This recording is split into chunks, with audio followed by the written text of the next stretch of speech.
हम देख रहे हैं हिस्ट्री आईएएस 2006 का हल प्रश्न पत्र। प्रश्न नंबर 1 है कथन ए। मोहम्मद बिन तुगलक ने एक नया स्वर्ण सिक्का जारी किया था जो इब्न बतूता द्वारा दिनार कहलाया गया। कारण आर है मोहम्मद बिन तुगलक पश्चिमी एशियाई तथा उत्तर अफ्रीकी देशों के साथ व्यापार में अभिवृद्धि के लिए स्वर्ण सिक्कों की टोकन मुद्रा जारी करना चाहता था। तो इसमें ए सही है और आर गलत है। ए कथन इसमें सही है, आर कारण स्पष्ट नहीं है। नोट, वह अपनी सैन्य शक्ति में वृद्धि के कारण स्वर्ण सिक्कों की टोकन मुद्रा जारी करना चाहता था। किसके लिए? सैन्य शक्ति में वृद्धि के लिए। और यहाँ पे क्या दिया है कारण में कि पश्चिमी एशियाई और उत्तर अफ्रीकी देशों के साथ व्यापार में अभिवृद्धि के लिए स्वर्ण सिक्कों की टोकन मुद्रा जारी करना चाहता था। और यहाँ क्या है? अपनी सैन्य शक्ति में वृद्धि के लिए, इसलिए रीजन गलत हो जाएगा, कारण गलत है।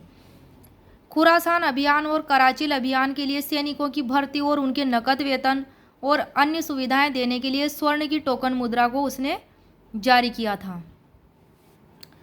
प्रश्न नंबर 2 है भक्त तुकाराम कौन से मुगल सम्राट के समकालीन थे? तो ये जहांगीर के समकालीन थे। जहांगीर का शासनकाल 1605 से 1627 ईस्वी तक था। भक्त तुकाराम 1608 से 1649 1649 तक थे। और ये शाहजहाँ के भी समकालीन थे। भक्त तुकाराम शाहजहाँ का शासनकाल 1627 से 1657 तक था। प्रश्न नंबर 3 है प्राचीन नगर तक्षशिला किनके बीच स्थित था? सिंधु और झेलम के बीच में। प्रश्न नंबर 4 है प्राचीन काल के भारत पर आक्रामकों के संबंध में निम्नलिखित में से कौन सा एक सही कालानुक्रम है? तो इसमें आंसर हो जाएगा यूनानी, शक और कुषाण। सबसे पहले यूनानियों ने आक्रमण किया था, फिर शक ने, फिर कुषाण ने। नोट, यूनानी सम्राट डेरियस ने भारत पर 513 ईसा पूर्व में भारत पर आक्रमण किया था और दोबारा यूनानी सम्राट सिकंदर महान ने 326 ईसा पूर्व में आक्रमण किया था। इसके बाद शक, जिसे शिथियन भी कहा जाता था, ने पहली और दूसरी शताब्दी ईसा पूर्व में आक्रमण किया था। इसके बाद कुषाणों ने आक्रमण किया था। तो सही क्रम क्या होगा इसका? यूनानी, शक और फिर कुषाण लास्ट में आए थे। प्रश्न नंबर 5 है 1946 में बनी अंतरिम सरकार में डॉक्टर राजेंद्र प्रसाद के पास कौन सा विभाग था? खाद्य और कृषि विभाग था। व्याख्या है 2 सितंबर 1946 को भारत के वायसराय माउंटबेटन ने पंडित जवाहरलाल नेहरू को अंतरिम सरकार के मुखिया के रूप में शपथ दिलाई थी। इसमें है अंतरिम केंद्रीय मंत्रिपरिषद 1946 मंत्रियों के नाम और उनके विभाग। जवाहरलाल नेहरू प्रधानमंत्री थे, विदेश मंत्री भी यही थे और राष्ट्रमंडल में मंत्री थे। सरदार पटेल के पास गृह विभाग था, सूचना और प्रसारण मंत्री थे। सरदार बलदेव सिंह रक्षा मंत्री थे। जॉन मथाई उद्योग तथा आपूर्ति मंत्री थे। सी राजगोपालाचारी शिक्षा मंत्री थे। CH भाभा खान और बंदरगाह मंत्री थे। आसफ अली रेलवे मंत्री थे। जगजीवन राम श्रम मंत्री थे। लियाकत अली खान वित्त मंत्री थे। आई चुंद्रीगर वाणिज्य मंत्री थे। अब्दुल रब नश्तर संचार मंत्री थे। योगेंद्र नाथ मंडल विधि मंत्री थे। गजनफर अली खान स्वास्थ्य मंत्री थे। प्रश्न नंबर 6 है सिपाही विद्रोह के समय भारत का गवर्नर जनरल कौन था? लॉर्ड कैनिंग था। 1858 से 1862 ईस्वी तक लॉर्ड कैनिंग भारत का प्रथम वायसराय रहा। यह विद्रोह भारत में प्रथम स्वतंत्रता संग्राम के नाम से जाना जाता है, सिपाही विद्रोह।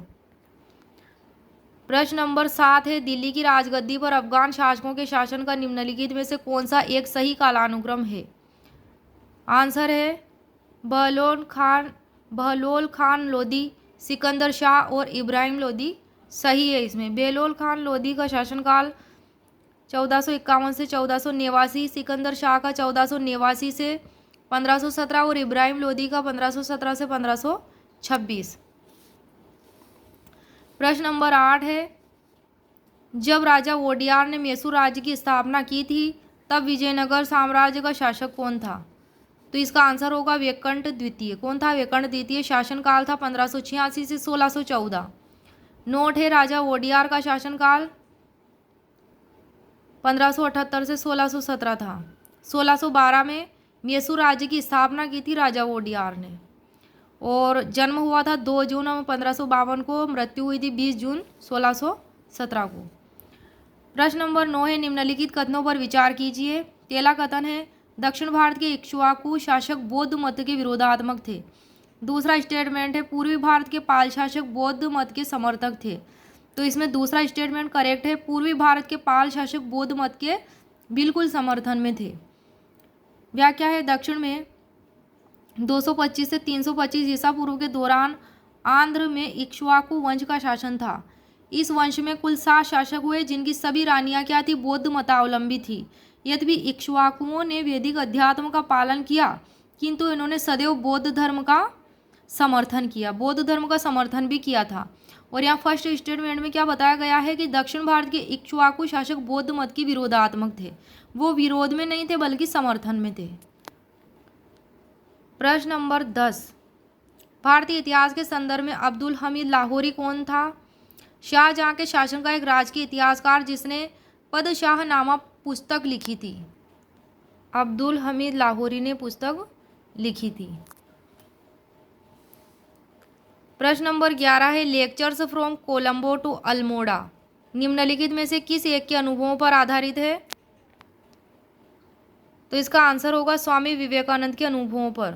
यह पुस्तक उनके भाषणों का संकलन है। कौन सी? Lectures from Colombo to Almora. इसे आधुनिक भारत का अधिकार पत्र कहा जाता है, इस पुस्तक को। प्रश्न नंबर 12 है, भारतीय राष्ट्रीय कांग्रेस का वर्ष 1929 में लाहौर सम्मेलन जिसमें अंग्रेजों से पूर्ण स्वतंत्रता पाने का संकल्प अंगीकृत किया गया था, किसमें? लाहौर सम्मेलन में।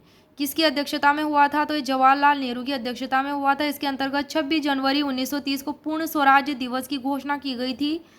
इसी कारण 26 जनवरी को संविधान लागू किए जाने की तारीख हेतु चुना गया था। प्रश्न नंबर 13 है, वर्ष 1613 में ईस्ट इंडिया कंपनी को कहाँ एक कारखाना स्थापित करने की अनुमति मिली थी? तो ये मिली थी सूरत में। और किससे मिली थी? जहांगीर से। प्रश्न नंबर 14 है, कौन सा वृहद मंदिर की प्रारंभिक अभिकल्पना तथा निर्माण सूर्यवर्मन के राज्यकाल के दौरान हुए? तो इसका आंसर होगा अंगकोरवाट मंदिर। कंबोडिया में स्थित भगवान विष्णु को समर्पित है। निर्माण 1113 से 1150 ईस्वी में सूर्यवर्मन द्वितीय के शासनकाल में यह मंदिर विश्व धरोहर सूची में शामिल किया गया है, अंगकोरवाट मंदिर। प्रश्न नंबर 15 है, निम्नलिखित कथनों पर विचार कीजिए। पहला है, चार्टर एक्ट 1853 के द्वारा ईस्ट इंडिया कंपनी के भारतीय व्यापार के एकाधिकार को उत्साहित कर दिया गया, ये रॉन्ग है।